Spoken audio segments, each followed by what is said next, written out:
Hey, welcome. And there's not very many people in the United States on Facebook right now, maybe 5 or 6 people, because right now here in Hangzhou, China, it's just 2 minutes past 9 o'clock in the evening. And so in the east coast of the United States, it's going to be around 8 a.m., which means on the west coast, it's going to be around 5 a.m.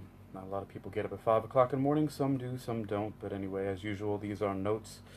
I decided to call this Buried at Home, Hacking, and Lessons from Food for some specific reasons. One, something that I bought from the United States uh, recently died over here in China, and it was made in China.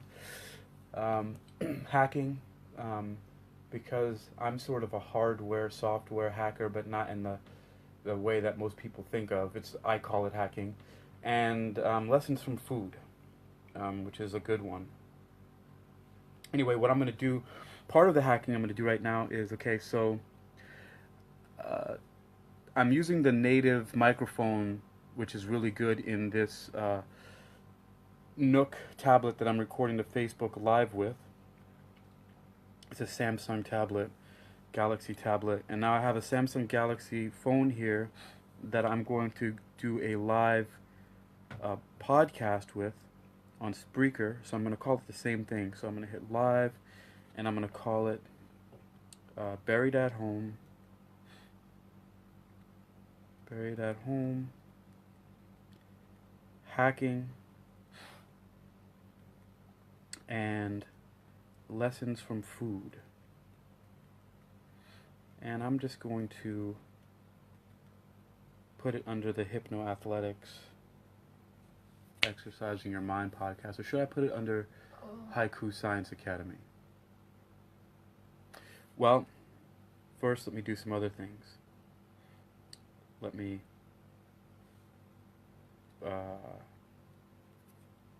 get a photo. So I'm going to just do what I've been simply doing with the photos before, just taking a picture of. Oh, that's a kind of cool thing. It has the reflection of the light in the background. That looks interesting. So, because it's tech, I'm hacking, right? Get my foot out of the shot though. Okay, I got the wire. That's cool. That's good. And then, so yeah, that should be a good photo for the podcast. Put some tags first.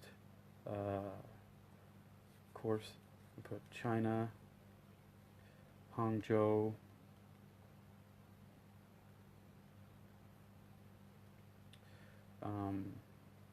hacking, food, empowerment. Let's see, motivation.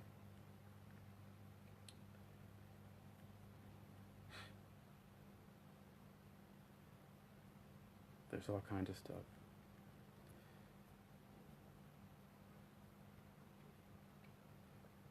Inspiration, because the lessons from food is a very interesting one, and I haven't even completely developed the idea yet, but I know it's going to be good because of what I'm feeling about it. Okay, so I just put a few, and then enter my description. I don't know. Right now, I'll just put the same thing as a title for now, just because I'm going to write the description after I get done with it. So, Haiku Science Academy or Hypnoathletics podcast. I mean, I wonder if I could merge and integrate the two. I'm pretty sure that I can. But let me see here. And I hope. Well, the headphones that I'm wearing, they look like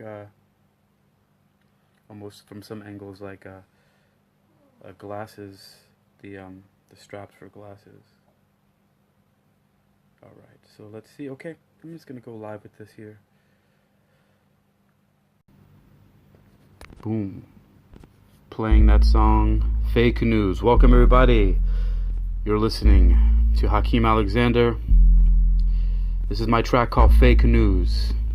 And say that fast, right? Fake News.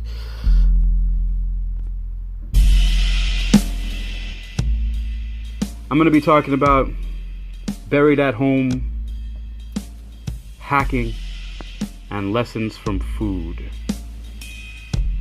I'm also doing a Facebook Live. Let me turn down this music and get this podcast rocking here. This podcast and this Facebook Live. So, a couple things I'm going to do is after the Facebook Live is done, I'm going to take this video and download it. Then I'm going to download the podcast audio, and I'm going to see if they can sync. Because in the podcast, it has music. And then I can upload the video with the music without having to do any extra editing up to YouTube. And have a completely different version of the podcast that's special for YouTube. So there's going to be a podcast, the audio and the video. And so there's one podcast on my Spreaker podcast. It'll just be the audio with the music. Then there'll be one from YouTube Live that does not have the music but has me talking about all this stuff about what I'm going to do. And then there will be the video on YouTube that has the video of the podcast, the Facebook Live, and with the music and audio from the podcast. So that should be interesting. So that's one way of hacking technology right there. Some people might not call that hacking, but that's I'm using a lot of technology in ways that it was never intended to be. And I've been doing that for a long time with a lot of tech. But anyway, here's some interesting stuff. This is just kind of funny to me, why I said buried at home. So in 2016, when I first came to China, and I was here for 4 months in another city called Juji, I bought my best friend Christine had bought me a guitar from Guitar Center in California, and I never really paid attention to it before. But anyway, I got to China, and looking inside the guitar, it said made in China. So I was like, hey baby, you're back home. And then when I was in Fort Lauderdale in 2017 and 2018, and in Miami with Floor, we used to hang out at Barnes & Nobles a lot, because that's like one of my favorite places ever to be, is the bookstores. And there's no more Borders, so Barnes & Nobles is the one, and they're still like huge, and they're doing all kinds of innovative stuff to keep people coming and, you know, keeping their doors open. And we bought some coffee mugs, some stainless steel coffee mugs.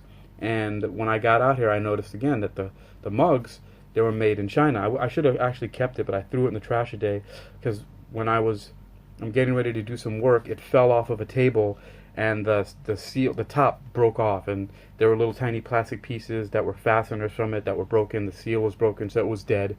But it was made in China, so I buried it by throwing it in the fucking trash at this office that I was at. So that sucks. My guitar is still going strong, and I believe even if the guitar would get busted, I would still take its dead body back to the United States to bury it there. I don't know, or try to get it repaired. Anyway, so that's buried at home, because the mug was made in China, exported from here to the United States. I bought it in the United States and then brought it to China with me, because it was such a good mug. I've had it for, like over 2 years now, and I dropped it off of a desk today and broke it. It was heavy because it was full of coffee, so it hit the ground, and that's it. Okay, so in hacking, I talked a little bit about hacking, about how I'm going to take this Facebook Live video and turn it into a YouTube video with the audio from my Spreaker podcast, which in some places you can get to at gurugrandmaster.com. And then lessons from food. Okay, so here is something called, in China it's called baozi. It's a dumpling, a bread dumpling. It's made out of a white flour bread, plain, probably like a very simple carb. I don't get high from them. They don't make me feel all sugar high. And then they're filled with different things. Some of them have meat, and this one is cai baozi. They're called baozi. So this cai baozi is a vegetarian one.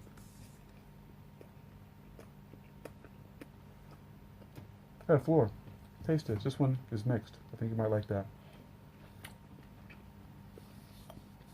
And anyway, so there's this place.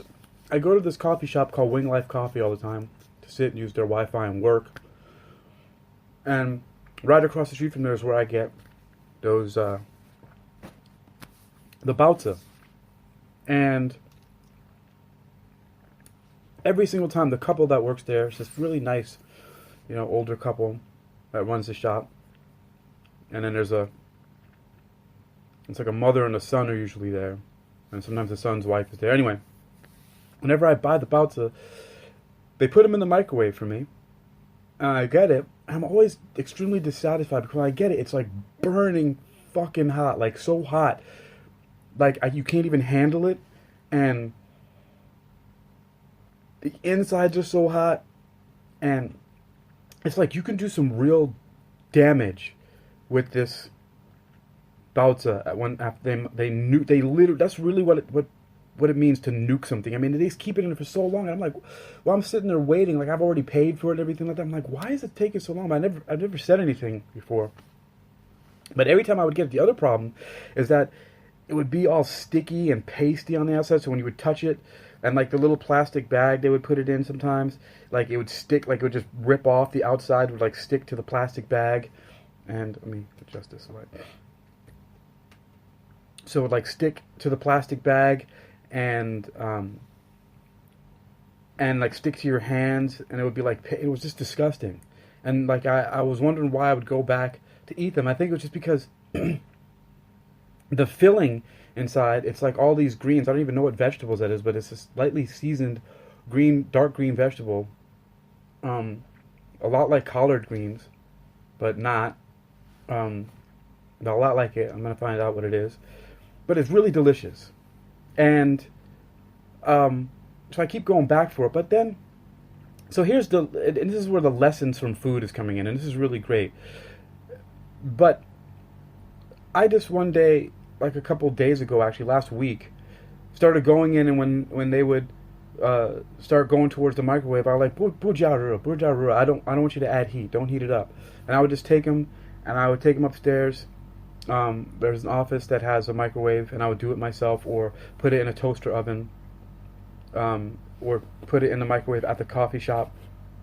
And I would do it for like 30 seconds to a minute, sometimes 2 minutes max, whereas they were doing it for like 5 to 7 minutes. It was crazy. And it comes out perfect. I could touch the outside. It's hot to the touch. It's hot.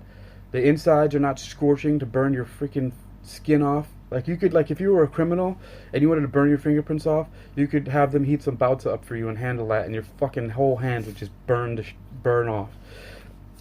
Perfect. And the other thing was that they were microwaving it so much that the greens inside were starting to turn like darker green and brown. It would be so soggy and disgusting. Anyway, it's nothing against the couple. I don't know. That's why they do it. A lot of people do that. But the way I do it, it still stays, the bread on the outside stays, it's soft, but it's not soggy, It's still firm, and it's delicious, and the bread is kind of, moist, but not too wet inside. Anyway, it's delicious. So the lessons from the food is this, that we do a lot of things like that in life.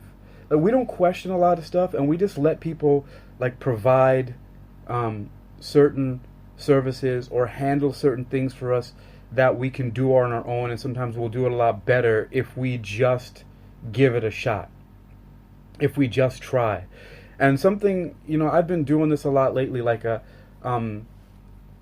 dedicated a couple years ago, I wanted to figure out how I could run a business 100% if needed to be from a mobile device, like the Samsung Galaxy, and like a tablet, but without necessarily having to have a laptop, which is like most of the time run it from the mobile device, use a tablet for a little bit extra functions, a laptop because it has extra features and a little bit more computing power, and then when I can get to a desktop PC to be able to do some more advanced things, because I like to move around a lot and don't like to travel heavy, and so having a laptop or even a desktop is kind of impossible. The laptop anyway, the laptop I had, I would probably be using that, but as soon as I got to China, something happened, it burned out, and I never took it to get it repaired. So it forced me to figure out, how can I do these things? How can I run the business through just the mobile devices?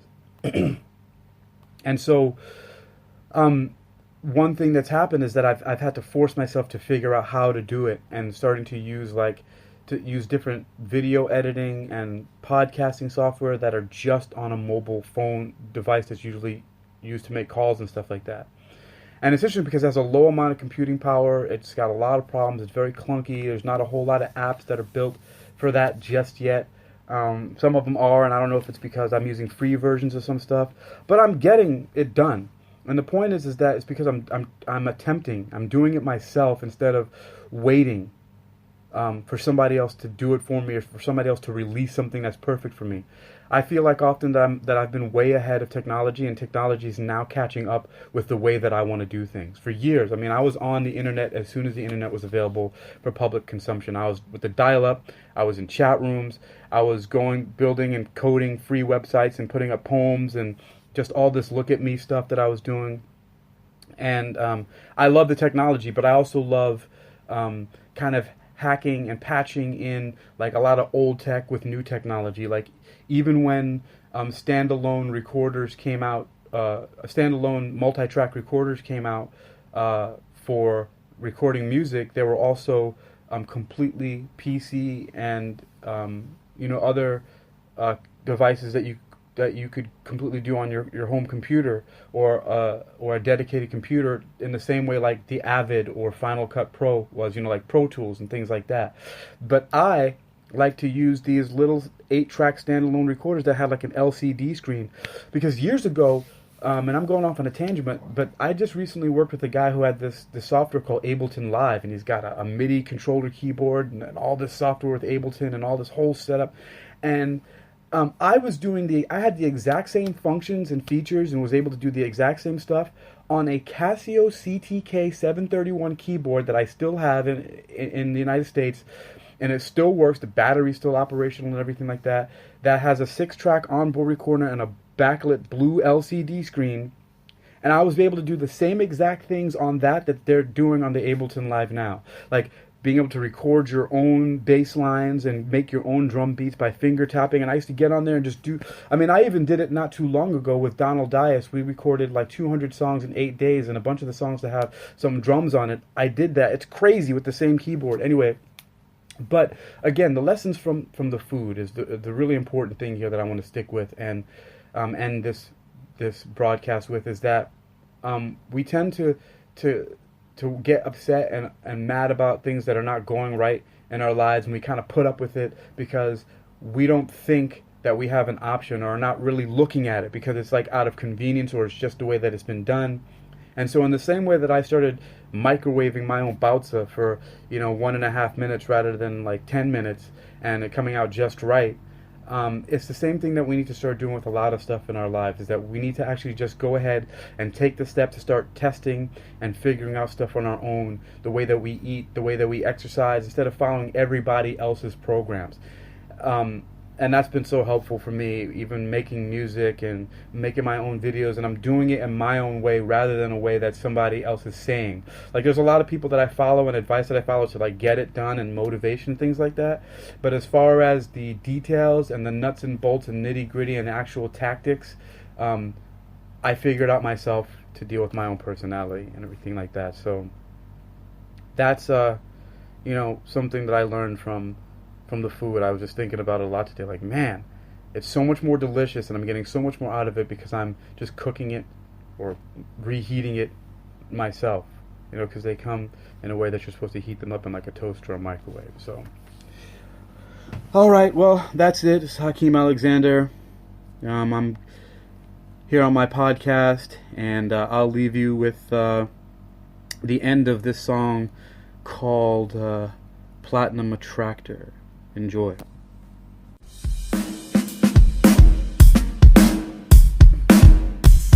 And for my Facebook Live video, I'm gonna take this offline and re-upload you back to YouTube.